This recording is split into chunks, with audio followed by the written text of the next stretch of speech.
Okay, Coach Cooper. So Mercyhurst Northeastern's here today, right? Yep. You guys, okay, so you're a junior college team. Tell us a little bit about Mercyhurst Northeastern. Yeah, Mercyhurst Northeast, we're up outside of Erie, Pennsylvania, just right on the New York border there, right up on Lake Erie. We're a 2-year junior college. Get kids in, get them a little bit better, get their grades up, keep them competing, move them on to bigger and better things. Okay, so I talked to Adam Whitlatch. Oh yeah, he is Whitlock. Yeah, so was he a college teammate of yours? Yeah, Whitlatch was he was a year older than me at OU, and then I coached with him for 3 years out in Oregon. Okay, Oregon, yeah. So that's a JUCO, and I like to talk to JUCO guys because you get real unique kids, right? You get second chance kids, you get kids like you said, grades. Yeah, right. You get from all over, from your non-traditional guys that have gone into the military, that come back, that still have a fire for wrestling. You get kids that have gone places that haven't had, made wrong choices, need a second chance. And you got kids out of high school that maybe aren't through the clearinghouse, or maybe they didn't take the right classes, that are looking to keep wrestling and move on from there. And Mercyhurst Northeast as an opportunity school is a great venue for that to happen. And you're from wrestling country. You're from Northeast Ohio. Yep. From over there in Medina County. Medina, yeah, Buckeye High, and then okay, so you're OU guy. OU, and then now you're in Northeast Pennsylvania, Northwest Pennsylvania. Yep. Okay, and that's wrestling country. Where you're at is, I think, the heart of wrestling country. We have 5 colleges in the county with wrestling. So you've got 2 Division II college wrestling. 5 colleges in the county. 2 Division IIs with Mercyhurst and Gannon, Division III with Penn State Barron, Division I with Edinboro, and then Mercyhurst Northeast with junior college. So it's really different for your guys today in the sense that they're wrestling for an opportunity to have these coaches potentially look at them. Yeah, and they go every level. Right. Oh yeah, and our again, where we're from, we wrestle a lot of Division I, Division II competition, and iron sharp with that old adage, iron sharpens iron. So it's great to come here. I know it's right off I throw the guys at the Wolves. We're wrestling 2 Division Is and a top 10 Division II team today. Most of my team are predominantly freshmen. So it's a good way to knock the rust off real early, right? We're doing the same things they're doing. They're just a little bit older. They've been doing a little bit longer, maybe a little stronger, a little faster. But we keep doing these things and training the right way, we'll get there too.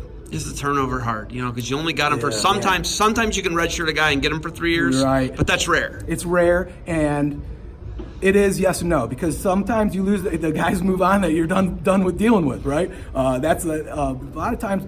You get kids right where you want them, right? You build them up. Maybe they needed some extra mat time or whatever it is, and then you got them right where you want them. Then you send them on, So right when you got them right where you're going, then they're moving on to somewhere else. That's a tough part, but I take pride in that. My guys moving on. I take pride in seeing them succeed at other places, and I think throughout my 15 years here at the junior college level at Mercyhurst Northeast, I've developed those relationships with those coaches that they understand what they're getting. They know that they've been through a good program, that they know how to work hard, and I think that translates into success at that next level. All right. Are you a Harry Huska guy or a Joel Greenlee guy? Which one? Buddy, Which one? I'm both. Because you're both. I am both. You were 2 and 3, right? Yeah. 2 with Harry, 3 with Harry. Yep. 2 with Harry. Are you same age as John Werby? Werby, yeah, he's a year younger than me. You're younger. Yeah, right. Yep. So 2 years with Harry.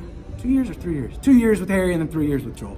Yeah, because Joel came in there in 98. I started in 95, 96 was my first season. Okay. They're both great, Like for me, it really helped me as a coach because you had two different types of coaches. Very different. Very different, right? And I took a little bit of both of them, right? And you combine that in, and it's something that works for me. But I really enjoyed wrestling for both of them. Joel was a little bit more fun, where Harry was a little bit more hard nosed. But I think it got me where I needed to get. $1 million question: did Harry ever really choke you out? Oh God. He choked every guy out. Everybody. Is that a real thing? I'm not making that up. Oh no, everybody. He choked me out in high school. He came up to my high school, showed cradles. And you still went there. Made me do the funky chicken. And you still went there. Yeah, and I still went there. I love it. I went to a recruiting trip in Miami, and then I got back that Sunday. Harry goes, you go to that other school or whatever? Okay, I'll sign the forms. You just sign them. And I'm like, okay, I'll sign them. So, I had a great experience with both coaches, and I'm a Bobcat through and through, and I wish those guys the best this year. Do you try and push guys to wherever opportunity is available? Because then, you're biased. You're a Bobcat, yes. right? I'm a Flash. I'm a Golden Flash. Right. But, you know what I mean? Is that hard to kind of separate that and send guys what's best, where is best for them after Northeastern? Yes and no, because the kid has their fit too, right?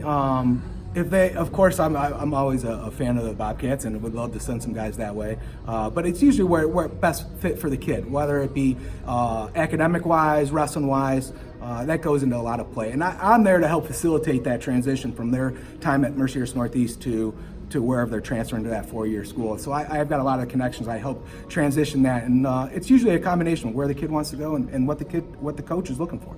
Okay, are you guys affiliated with Mercyhurst straight up? Yes. How is that? What's the affiliation? The checks go the same place, right? Mercyhurst overseas, we all are Mercyhurst. We have 2 separate campuses, which is going to change in 2 years. But as of right now, we're at 2 separate campuses. So what's that do to you? Do you lose your job? Yeah, well, they're Mercyhurst Northeast will no longer be. They're going to consolidate into one campus. So I will be on the job market. Are you serious? Yeah, that's a bummer, dude. I know. They might start trying to do a club thing over there, but they already have a Division II team that's really tough. strong. Yeah, really strong. And my All-American from last year is wrestling up there this year.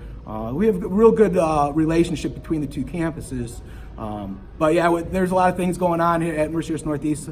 We're around for 2 more years. And then it'll be brighter, greener pastures for me. So what's your degrees in? Like, what will you go? Will you just continue to coach wrestling, or will you go become a teacher, athletic director? I've got my master's in education, and I've been teaching at Mercyhurst Northeast for a while. So you'll continue as a teacher? I'll continue with teaching. I don't know if it'll be in the Mercyhurst system or not. Right now, it's up in the air. But there are different avenues that I'm looking for, and I'm going to stay with wrestling too. Right? You know, I've been doing wrestling forever. I wouldn't know anything else better to do. So I'll stick in the wrestling world. But Mercyhurst Northeast after next year will be no longer.